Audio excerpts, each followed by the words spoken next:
اب بس بھی کرو، جان سے مارنے کا ارادہ ہے کیا؟ فاتح نے چنچلا کا دانیال کو پیچھے کرتے ہوئے کہا، جو کیسا حیات کو مارنے کے در پہ تھا۔ تو تمہارے خیال سے پلو کے ہار پہناؤں اسے میں؟ دانیال نے دانت پیس کر کہا۔ تو فاتح نے بس سامنے نفی میں سر ہلایا، حسام بھائی کا مجرم ہے یہ، وہ خود نمٹنے گے اس سے، تو اب چھوڑ دو اسے۔ بس سامنے بازو سے پکڑ کر دانیال کو پیچھے کرتے ہوئے کہا، جو فاتح سے قابو میں نہیں آ رہا تھا، یہ صرف حسام کا نہیں میری بہن کا بھی مجرم ہے، تو کیسے چھوڑ دوں اسے؟ دانیال نے کیسے حیات کے چہرے پر ٹھوکر مارتے ہوئے کہا، جو ہوش و حواس سے بیگانہ زخمی زمین پر پڑا ہوا تھا، جبکہ بسام و فاتح نے تعصب سے اس بپھڑے شیر کو دیکھا جس نے لاکھ روکنے کے باوجود بھی کیسا حیات کی درگت بنا دی تھی۔ اب تو وہ ہوش میں آ کر شاید ہی خود کو پہچان سکے۔ بسام نے آنکھوں سے فاتح کو اشارہ کیا، جس سے سمے کا فاتح کے ہونٹوں پر مسکراہٹ آئی اور وہ دانیال کے عین پیچھے کھڑا ہوا، جبکہ بسام نے بنا دانیال کو سمجھنے کا موقع دیے نیچے جھک کر اس کے دونوں ٹانگیں پکڑی، جس پر دانیال لڑکھڑایا اور پیچھے کھڑے فاتح نے اسے بازو سے پکڑا اور دونوں اسے گھسیٹتے ہوئے باہر لائے۔ جب فاتح نے ایک دم سے بازو چھوڑے، جس کے باعث دانیال دھڑام سے نیچے گرا۔ یار دانی کیا کھاتے ہو، اف میری کمر! فاتح نے اپنی کمر دباتے ہوئے کرا کر کہا، تو دانیال نے دونوں کو گھور کر دیکھا، جبکہ بسام نے بیسمنٹ کے دروازے کو لاک کر کے چابی اپنی پاکٹ میں ڈالی، ورنہ دانیال کا کیا بھروسہ تھا پھر اس کا حشر بگاڑنے چلا جاتا۔ اوکے تو رات میں ملتے ہیں، بسام نے ہاتھ ہلا کر باہر جاتے ہوئے کہا، تو دانیال نے حیرت سے اس کی طرف دیکھا۔ کہاں جا رہی ہو تم؟ اپنی بیگم کے لیے شاپنگ کرنے، کل ڈیٹ فائنل کرنے جانا ہے نا؟ بسام نے بلٹے بنا کہا، تو دانیال کے ہونٹوں پر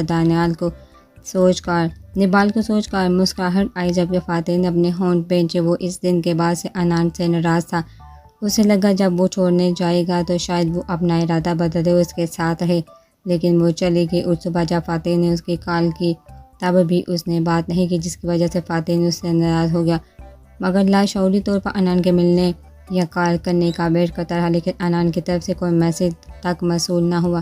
تو فاتح نے بھی غصے سے اس سے بات نہیں کی۔ ہوٹل کے روم میں داخل ہو کر حسام نے خیام کا ہاتھ چھوڑا اور وہاں بنی کبر کی طرف بڑھا۔ ٹاول نکال کر خیام کے پاس آیا، جو حسام کی شال لپیٹے کھڑی تھی۔ اپنے بال ڈرائی کر لو اس سے، خیام ڈرائیور کو کال کر دی ہے، تھوڑی دیر تک ڈریس دے کر آ جائے گا، خیام کے کندھے سے شال ہٹاتے ہوئے کہا۔ تو اس نے اس بات میں سر ہلایا، جبکہ حسام نے روم میں بنی کھڑکی کے پاس جا کر اس کے پردے گرائے اور روم میں موجود ہیٹر کے پاس آ کر اسے آن کیا۔ جنگل سے نکلتے حسام نے گاڑی جیسے ہی روڈ پر ڈالی تو نظر خیام کے کپ کپاتے وجود پر گئی۔ گھر دور ہونے کے باعث حسام نے وہاں راستے میں موجود چھوٹے سے ہوٹل میں رکنے کا فیصلہ کیا۔ ہیٹر آن کر کے خیام کی جانب دیکھا، جو شیشے کے سامنے کھڑی تھی۔ نظر خیام پر ٹکایا، حسام نے کھڑے ہو کر اپنی شرٹ اتار کر بیڈ پر اچھالی اور اپنے قدم خیام کی جانب بڑھائے، جو مصروف سے ٹاول سے بال خشک کر رہی تھی۔ چونکہ تو تب جب حسام نے پیچھے سے اپنے حصار میں لے کر تھوڑی خیام کے کندھے پر ٹکا کر اپنے دونوں ہاتھ خیام کے پیٹ پر باندھے، حسام خشک پڑتے ہونٹوں کو اتار کر کے حسام کو پکڑا، جو آنکھیں مندے خیام کو محسوس کرنے میں مصروف تھا۔ خیام کے پکارنے پر اپنی آنکھیں وا کی اور نرمی سے خیام کو کندھوں سے تھام کر رخ اپنی جانب کیا اور خیام کے ہاتھ سے ٹاول پکڑ کر روم میں موجود چیئر پر پھینکا اور استحقاق بڑی نظروں سے خیام کے کپ کپاتے وجود کو دیکھا، جو نظریں جھکائے کھڑی تھی۔ خمار آلودہ لہجے میں سرگوشی کرتے خیام کو خود میں سمٹنے پر مجبور کر گیا، اپنے دونوں ہاتھ حسام کے سینے پر کے حسام کے وجود سے اٹھتی محصور کن خوشبو سے خیام کو اپنے حواس معطل ہوتے محسوس ہوئے، جس پر خیام کے ہاتھوں میں لرزش پیدا ہوئی۔ نظر بے قابو ہوتے حسام کے سکس پیک سے ٹکرائی اور کبھی اس کے مضبوط بازو سے خیام کے گلے میں گلٹی سی ابھر کر معدوم ہوئی، جبکہ چہرے پر حسام کی گرم سانسوں کی تپش، جلد میں دھنسی محسوس ہو رہی تھی۔ اپنی خمار آلودہ نظروں سے حسام کے مضبوط سینے اور پھر چہرے کی جانب دیکھ کر پوچھا، تو حسام کا کہکا بے ساختہ تھا، اور جو تم کرتی ہو ہر پل مجھے کتنا مشکل ہوتا ہے اپنے اس بے قابو ہوتے دل کو سمجھانا، خیام کی گردن میں چہرہ چھپاتے ہوئے کہا۔ تو خیام نے اپنے ہاتھ حسام کے کندھے پر رکھ دیے، جب حسام نے ایک ہی جھٹکے سے خیام کا رخ موڑ کر اس کی پشت اپنے سینے سے ٹکرائی، اپنے ہاتھ خیام کی شرٹ کے بٹنوں پر رکھے بنا اسے سمجھنے کا موقع دیے۔ پہلے تو بٹنوں کو شرٹ سے جدا کر دیا، کندھے سے شرٹ کھسکا کر اپنا شدت بڑا لمس چھوڑنے لگا۔ یہ سب اتنی جلدی ہوا کہ حیام کو سمجھنے کا موقع تک نہ ملا۔ اپنی فیورٹ شرٹ کی حالت پر حیام کی آنکھیں پل میں نم ہوئیں۔ کندھے اور گردن پر جا بجا حسام کے دہکتے لمس کو اگنور کر کے حسام کا ہنسا توڑ کر گھٹنوں کے بال نیچے بیٹھ کر وہ بٹن اٹھائے،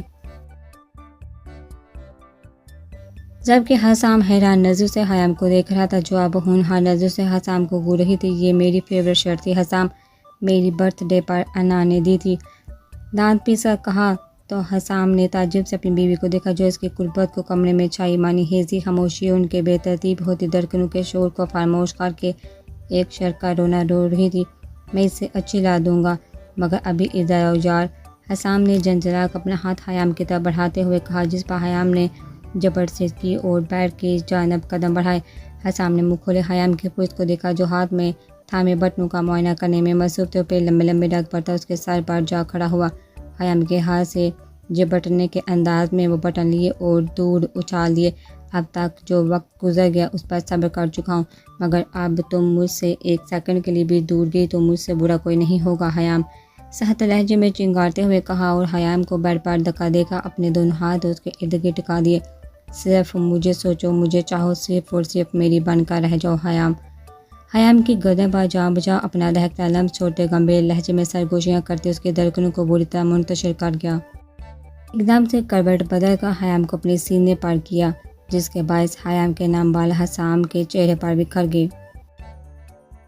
حیام نے اپنے بال چہرے سے ہٹائے تو نظریں سیدھا حسام کی لو دیتی نظر سے ٹکرائی۔ ایک دم سے جھک کر حسام کے گال پر اپنے ہونٹ گاڑ دیے، جس پر حسام نے مدھم کہہ کر لگایا۔ حیام کا سر تکیے پر ٹکا کر اس پر جھکایا۔ Now get ready for revenge wifey. Hayam کے گال پر انگلی ٹریس کرتے آنکھ دبا کر کہا تو حیام کو اپنی ریڑھ کی ہڈی میں سنسناہٹ محسوس ہوئی۔ ہتھیلی پسینے سے تر ہوگی۔ اپنے لب حیام کی بیوٹی بون پر رکھے تو حیام نے اپنے ناخن حسام کی گردن پر چبو دیے۔ اس تشدد پر حسام کے ہونٹوں پر مسکراہٹ آئی اور سر اٹھا کر حیام کو دیکھا، جو اپنی آنکھیں بند کیے ہوئے تھی۔ گلابی لب بری طرح سے کپ کپا رہے تھے۔ حیام کے ماتھے اور آنکھوں پر شدت بڑا لمس چھوڑ کر اپنا سر حیام کے سر سے ٹکا دیا۔ اپنے ہونٹوں پر حیام کی تیز ہوتی سانسوں کی تپش محسوس کر کے دل میں گدگدی سی ہوئی۔ ایک ہاتھ حیام کی کمر کے گرد لپیٹ کر جبکہ دوسرا اس کے بالوں میں الجھا کر پوری شدت سے اس کے ہونٹوں پر جھکایا۔ حیام کے پاؤں کی انگلیوں میں اپنی انگلیاں الجھا کر اپنے وجود کا سارا بوجھ حیام کے نازک وجود پر ڈال دیا، جبکہ حیام کا نازک وجود حسام کی شدتوں پر پل میں پسینے میں بھیگ گیا۔ قطرہ قطرہ حیام کی سانسوں کو خود میں انڈیلتے حیام کو بھی وہ شوہر سے بیگانہ کر گیا۔ حیام کی اکھڑتی سانسوں کو محسوس کر کے اپنے ہونٹ نرمی سے پیچھے کیے۔ کمرے کے مانی ہیزی خاموشی میں دونوں کی دھڑکنوں کی دونگنی کی مانند چلتی سانسوں کا شور برپا تھا۔ حسام کی بند آنکھوں کو دیکھ حیام نے اپنے بازو اس کی گردن میں ڈال کر اپنے ہونٹ حسام کے ہونٹوں سے الجھا دیے۔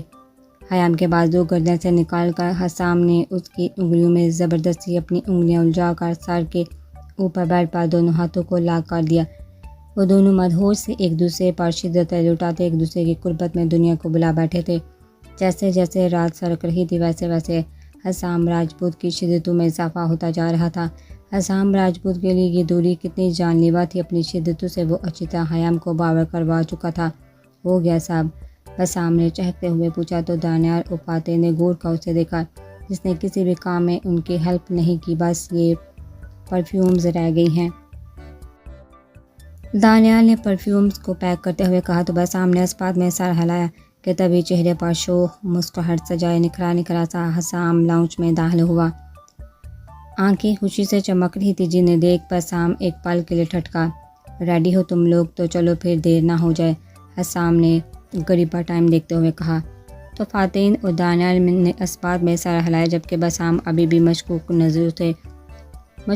نظروں سے حسام کو دیکھ رہا تھا۔ پھر چھوٹے چھوٹے قدم لیتا حسام کے سامنے آ کر کھڑا ہوا، جس پر حسام نے ابروج کا آنکھوں سے دیکھا، جس پر حسام نے نفی میں سر ہلایا۔ نظریں ایک دم سے حسام کے نچلے ہونٹ پر لگے کٹ پڑ گئی تو حیرت اور غم سے منہ کھل گیا، جبکہ حسام تعجب سے حسام کی عجیب و غریب حرکتیں دیکھ رہا تھا، جبکہ حسام کبھی کٹ کو دیکھتا اور کبھی حسام کو۔ کیا مسئلہ ہے حسام؟ یار جا کیوں نہیں رہے؟ لیٹ ہو جائیں گے۔ حسام نے جھنجھلا کر کہا تو بسام سر ہلا کر آگے بڑھ گیا۔ کیا انہوں نے بھی مجھے دھوکہ دیا ہے؟ 2 قدم چل کر پلٹ کر حسام کی پشت کو دیکھا، سوچا اپنے پیچھے بسام کو رکتے محسوس کر کے حسام نے ہونہار نظروں سے گھورا تو بسام گڑبڑا کر آگے بڑھا۔ نہیں، یہ بھائی شریف ہے میرا، اس پر شک کرنا نہیں بنتا۔ اپنی سوچ پر لعنت بیچتے قدم باہر کی جانب بڑھائے وہ لوگ جیسے ہی راجپوت مینشن میں داخل ہوئے تو وہاں حیام لوگوں کی کار سے کر انہیں اندازہ ہو گیا کہ وہ سب بھی آج گھر ہی ہیں۔ لاؤنج میں سارا سامان 4 حصوں میں رکھوا کر وہ چاروں اپنے اپنے گفٹس کے سامنے بیٹھ گئے۔ تبھی ملازمہ نے بتایا کہ رضوان صاحب تو عمرے پر گئے ہیں تو وہ چاروں کافی حیران ہوئے۔ آپ حیام اور انان لوگوں کو بلا لائیں۔ حسام نے ملازمہ سے کہہ کر صوفے سے ٹیک لگا لی۔ کیا مطلب چاچو؟ اگر 2-3 ماہ تک نہیں آئے تو ہماری رخصتی نہیں ہوگی؟ فاتح نے دکھ بھرے لہجے میں پوچھا تو اس کے سوال پر بسام نے بھی جلدی سے سر ہلایا۔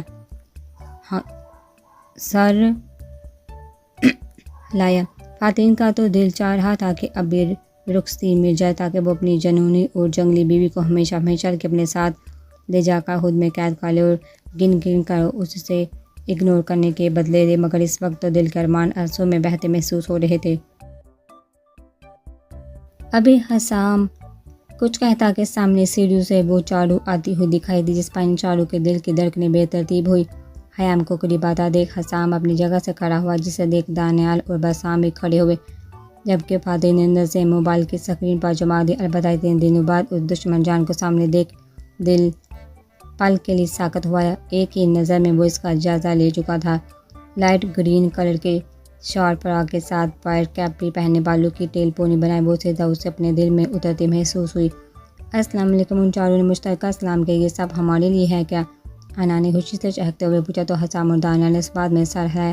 بولے چچا، نانو لوگوں کے لیے۔ دانیال نے ٹیبل پر پڑے گفٹس کی طرف اشارہ کر کے کہا تو انا نے خوشی سے سر ہلایا اور قدم گفٹس کی جانب بڑھائے، جبکہ بسام تو سب کچھ فراموش کیے مائسا کو نہارنے میں مصروف تھا۔ ہم لوگ رخصتی کی ڈیٹ فائنل کرنے آئے تھے، مگر تم لوگوں نے بتایا ہی نہیں کہ چاچو عمرے پر گئے ہیں، حسام نے انان سے کہا، جس پر حیام کے دل نے ایک بیٹ مس کی۔ رات ہی تو وہ اس شخص کی جان لیوا قربت اپنی نازک جان پر جھیل چکی تھی۔ رخصتی کی بات تو اس نے بھی کرنی تھی، مگر وہ تو صفیہ بیگم کی وجہ سے، لیکن اب تو اپنی جان نکلتے محسوس ہو رہی تھی۔ اپنے چہرے پر پڑتے حسام کے گہرے نظریں اسے بکھلا رہی تھی۔ حیام نے نظریں اٹھا کر حسام کی جانب دیکھا تو وہ اسے ہی دیکھ رہا تھا۔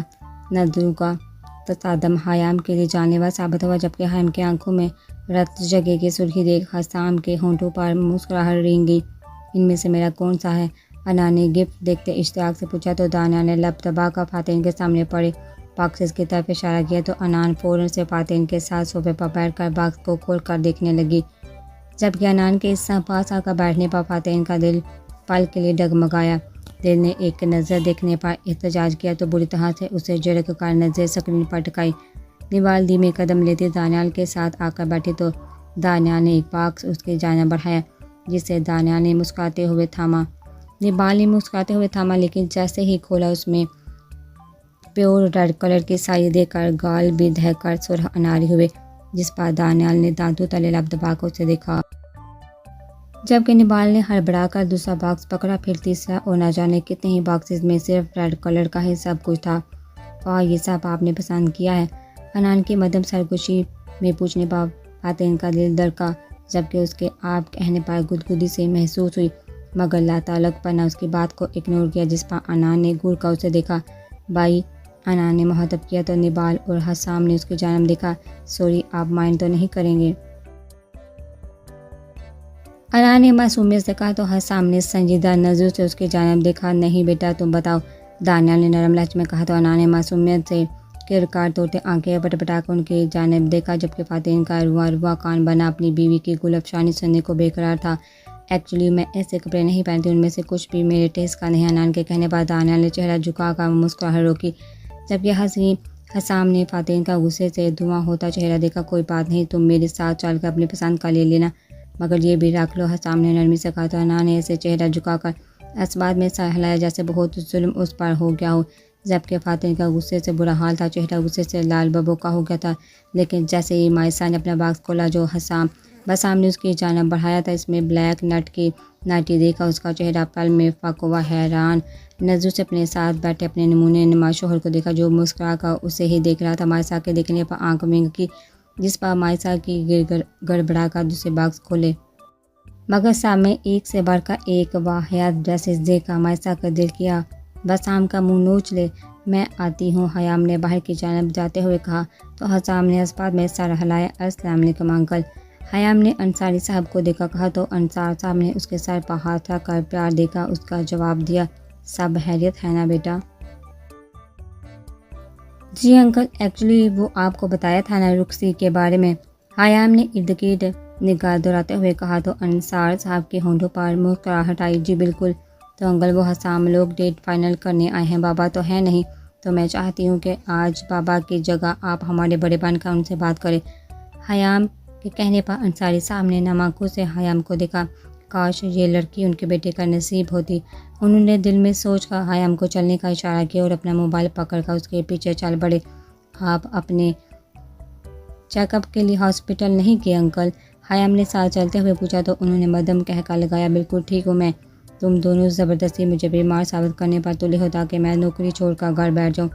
انصاری صاحب نے ناراضگی بڑے لہجے میں کہا تو حیام نے سر جھکا کر مسکراہٹ چھپائی۔ وہ جیسے ہی لانچ میں داخل ہوئے تھے حسام لوگ انہیں دیکھ کر ان کے احترام میں کھڑے ہو گئے۔ یہ سب وہ ویڈیو میں دیکھ کر آئے تھے کہ اگر لڑکا ساتھ جائے تو جب بھی لڑکی کی فیملی سے کوئی ملنے آئے تو احترام سے کھڑا ہونا ہے، اس سے امپریشن اچھا پڑتا ہے۔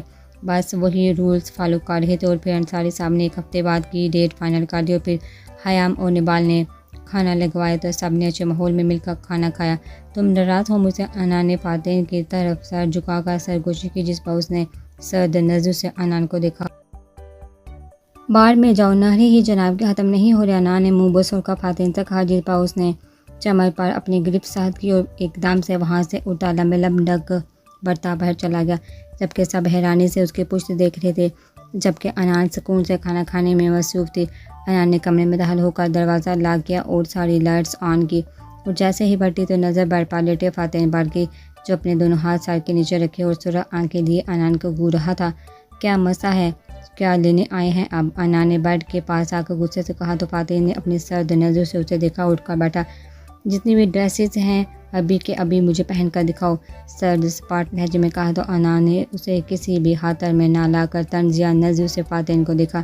تو تمہیں لگتا ہے کہ میں انان راجپوت آپ کا یہ حکم بجا لاؤں گی؟ سوالیہ لہجے میں کہا تو فاتح نے اپنے جبے بینچے اور قدم باکسز کی جانب بڑھائے۔ ایک باکس سے اورنج اور لائٹ پیرٹ کلر کا لہنگا نکال کر انان کی جانب کیا، میرا دماغ پہلے ہی بہت خراب ہے، سو چپ چاپ یہ ڈریس پہن کر وہ اپنے اشتعال پر بمشکل قابو پا کر انان سے کہا، جس نے منہ بسور کر اسے دیکھا، اپنے قدم بیٹھ کے جانب بڑھائے۔ جب فاتح نے غصے سے باکس نیچے زمین پر پٹھا اور ایک ہی جس میں انان تک پہنچ کر اس کا بازو دبوچ کر رخ اپنی جانب کیا۔ جنگلی انسان چھوڑو میرے بازو، انان نے اپنے بازو فاتح کی سخت گرفت سے آزاد کرواتے ہوئے کہا، جس پر فاتح نے سخت گرفت کر کے اسے اپنے قریب کر لیا۔ تمہیں ایک ہی بار کہیں میری بات سمجھ کیوں نہیں آئی؟ جب کہا تھا کہ اب دور گئی تو سچ میں سانسیں بند کر دوں گا تو تمہیں کیا لگا؟ جس بات میں کہہ دیا تھا۔ انان کے چہرے پر دبے دبے لہجے میں غرق کہا تو انان کو اپنے جسم سے جان نکلتی محسوس ہوئی۔ انان کو ایک دم سے بیڈ پر دھکا دیا اور اپنی شرٹ کو اتار کر بیڈ پر پھینکا۔ فاتح کے ساتھ دھکا دینے پر انان اوندے منہ بیڈ پر گری، ابھی وہ سنبھل دیا۔ فاتح نے اپنے دونوں بازو اس کے ارد گرد جما دیے، جتنی دور تم جاؤ گی میں اتنا ہی تمہارے قریب آؤں گا اور ہر بار میری شدتیں تمہارے لیے جان لیوا ثابت ہوگی۔ سرد لہجے میں سرگوشی کرتا وہ انان کی آنکھیں پال میں نم کر گیا۔ نہیں ہٹو پیچھے، انان نے فاتح کے سینے پر ہاتھ رکھتے اسے پیچھے کرنا چاہا، جس پر فاتح نے اس کی کلائیں اپنی ساتھ گرفت میں لے کر بیڈ سے ٹکا دی۔ بالکل نہیں جانے پا، ابھی تمہیں احساس ہی قابو ہوا ہے کہ تمہاری دوری میں کس قدر تڑپا ہوں میں، اور جب تک وہ تڑپ ہمارے اس نازک وجود پر اتار نہ دوں تمہیں اس تڑپ کا کیسے اندازہ ہوگا؟ بوجھل لہجے میں سرگوشی کر کے انان کے کان کو لو کو اپنی دانتوں تلے دبا کر چھوڑا اور پھر انان کے مزاحمتوں اور آنسو کو نظر انداز کیے اس پر اپنی شدت لوٹاتا رہا۔ انان کے مزاحمت کرتے ہاتھوں کو اس کے اسکارف سے باندھ کر اس پر پوری طرح سے جھک گیا۔ اپنے بازو پر جلن اور تکلیف کے احساس سے فاتح نے اپنے ہمار آلودہ نظر سے اپنے سینے پر لیٹی انان کو دیکھا، جو نم نظر سے اسے ہی دیکھ رہی تھی۔ فاتح نے دیکھنے پر اس کی گردن پر اپنے دانت شدت سے گاڑ دیے، جس پر فاتح نے جبڑے بینچ کر تکلیف برداشت کی۔ اس کے بعد انا نے اس کے بازو گردن پر جا بجا اپنے دانت کاٹے. ابھی وہ گردن پر جھکتی کہ خواتین کی سرسراتی آواز سن کر وہی رکی. اب اگر ایک بار پھر تم نے یہی حرکت کی تو بدلے کے لیے تیار رہنا. انا نے نم آنکھوں سے اس ستمگر کو دیکھا جو اپنی منمانیاں کر کے زبردستی اسے اپنے حصار میں لے کر اب سو رہا تھا. کتنا رکا تھا اس نے, کتنی مزاحمت کی تھی, مگر اس کی ہر مزاحمت پر اس نے اپنی شدتوں میں اضافہ کیا جس پر انا نے خاموشی اختیار کر لی. آج فاتن کے لمس میں اسے صرف شدت اور جنون ہی محسوس ہوا. اپنے دونوں بازو فاتن کے گردن پر باندھ کا چہرہ اس کی گردن میں چھپا لیا. تم بہت بدتمیز, بے شرم اور ظالم انسان ہو فا. تمہیں ذرا مجھ پر ترس نہیں آیا؟ بگے لہجے میں سرگوشی کی تو فاتن نے ایک ہاتھ انان کی کمر جبکہ دوسرا اس کے بالوں میں الجھا کر اس کا چہرہ اپنے چہرے کے بالکل سامنے کیا. اور اپنے بارے میں کیا خیال ہے؟ اتنے سالوں بعد اگر قربت کے کچھ پل نصیب ہوئے ہی تھے تو تم نے مجھے وہ بھی محسوس نہیں کرنے دیے اور چھوڑ کر چلے گئی. اس دن کتنی محبت اور مان سے روکنے کا بولا تھا مگر تم پھر چلی گئی. کتنی کالز کی لیکن ایک بار بھی ریپلائی نہیں کیا. اور آج تو حد کر دی. مجھے منانے کی بجائے تم نے میرے گفٹ کو ریجیکٹ کر دیا. ایک ایک لفظ چبا کر کہا تو انا نے اپنی آنکھیں باندھ کر لی. چہرے پر فاتن کی دونکنی کی مانند چلتی گرم سانسوں سے انان کو اپنی جلد جلسی ہوئی محسوس ہوئی. میں بزی تھی لیکن میں نے میسیج اور کالز کی تھی. بٹ ابھی انان منا کر اپنی بات پوری کرتی کہ فاتن کروٹ بدل کو اس کے بعد جھکائے. میں آج آخری بار کہہ رہا ہوں آئندہ مجھے اگنور مت کرنا, کبھی بھی نہیں. سرد لہجے میں کہتا. انان کی نم آنکھوں میں دیکھا اور نرمی سے ان پر اپنا لمس چھوڑا. جب انان نے سسک کر اس کے سینے پر اپنا سر ٹکا دیا. تم نے بہت تانگ کیا مجھے, نم لہجے میں فاتن کے سینے پر منہ برساتے ہوئے کہا تو اس نے مسکرا کر انان کا ہاتھ تھام کر اپنے ہونٹوں سے لگایا. مگر تم سے کم. سارا الزام اس پر ڈال کر انان کے گال پر اپنے لب رکھ دیے. میں نے کب کیا؟ منہ بسور کر روتے ہوئے کہا تو فاتن نے نرمی سے اس کے لبوں کو چھوا جیسے اب کر ہی اتنے پاس آ کر شکوا کرتے ہوئے سیدھا دل پر وار کر ہی اپنی بات مکمل کر کے بنا انان کو سمجھنے کا موقع دیا اس کے وجود کی گہرائیوں میں اترتا چلا گیا. جبکہ انان کی پھر سے ساری مزاحمتیں دری کی دری رہ گئی. ایک گاڑی کا نمبر بیچ رہی ہوں, کل تک مجھے اس لڑکی کے اوپر پہنچنے کی خبر مل جانی چاہیے. جہاں بھی جیسے ہی موقع ملے گاڑی سمیت اڑا دینا. صفیہ بیگم نے شفاق لہجے میں کہہ کر فون بند کر دیا. دیکھا آپ نے وہ حسام ڈیٹ فائنل کرایا اور ہمیں بتانا بھی گوارا نہیں کیا, ثنا نے چلاتے ہوئے کہا تو روتی ہوئی پڑھا ایک دم سے صفیہ کے بیگم کے سامنے آئی. کیا فائدہ آپ کی اتنی محنت کا, وہ سب تو پھر بھی ساتھ ہیں. مام کچھ کریں, شادی روکے, مجھے حسام لا کر دیں جیسے بھی, فرح نے چلا کر کہا تو صفیہ بیگم نے پریشانی سے اپنا ماتھا مسئلہ. کیسا ہے سر, رابطہ ہو رہا نہیں اصغر سے, اور وہ حسام کوئی تب ہی ہے جو لا کر تھما دو نہ. تم لوگ یہ محبتوں کے کھڑاک ڈالتی تو اب تک ان کا کھیل ختم کر دینا تھا میں نے. آپ نے کس لڑکی کی گاڑی کا نمبر بھیجا ہے؟ وہ حیام نہ ہو مام, کیونکہ وہ مجھے چاہیے. حسام سے ڈائیورس کروائیے اس کی فہد کے چلانے پر. صفیہ بیگم نے گور کر اپنی اولاد کو دیکھا. جن لوگوں کو وہ جان سے مارنا چاہتی تھی ان کی اپنی اولاد ہی ان کی محبت میں پاگل ہوئے جا رہی تھی. انہیں سمجھ نہیں آ رہا تھا کہ وہ ان سب کو مارے یا اپنی پاگل اولاد کو. دماغ خراب مت کرو, دفع ہو جاؤ تم تینوں یہاں سے. صفیہ بیگم نے تینوں کو گھورتے ہوئے غصے میں چلا کر کہا تو فرح اور ثنا تان پان کرتی وہاں سے غائب ہوئی. جبکہ فہد ابھی بھی اپنی ماں کو دیکھ رہا تھا. حیام کو کچھ نہ ہو ورنہ میں سب کچھ برباد کر دوں گا. ایک لفظ چبا کر کہا تو صفیہ بیگم نے اس کی بات پر طنزیہ نظر سے اسے دیکھا. اور تمہیں لگتا ہے تم اپنی ماں کا مقابلہ کر سکتے ہو؟ طنزیہ لہجے میں کہا تو فہد نے اپنے جبڑے بینچے اور لمبے لمبے ڈاک برتا ان کے کمرے سے نکلتا چلا گیا. میں اور مائسا آفس سے فری ہو کر مال جائیں گی شاپنگ کے لیے, تم دونوں بھی فری ہو کر وہاں آ جانا. حیام نے چائے پیتے ہوئے کہا تو نبال نے اسبات میں سر ہلایا. تم اپنی ڈیوٹی پر نہیں جاؤ گی؟ نبال نے اپنی فائل دیکھتے ہوئے پوچھا. نہیں, آج وہاں سے چھٹی لی ہے, آج مائسا کے ساتھ آفس جاؤں گی.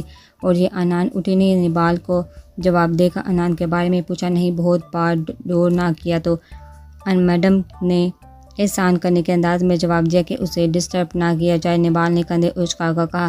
حیام تم دونوں تو ساتھ ہی جاؤ گی تو اپنی کار مجھے دے دو آج, نبال نے چیئر سے اٹھتے ہوئے کہا تو حیام نے اپنی کیز اس کی جانب بڑھائی. ویسے تو میں اور مائسا میری ہی کار میں جانے والے تھے, چلو ہم مائسا کی کار میں چلے جائیں گے.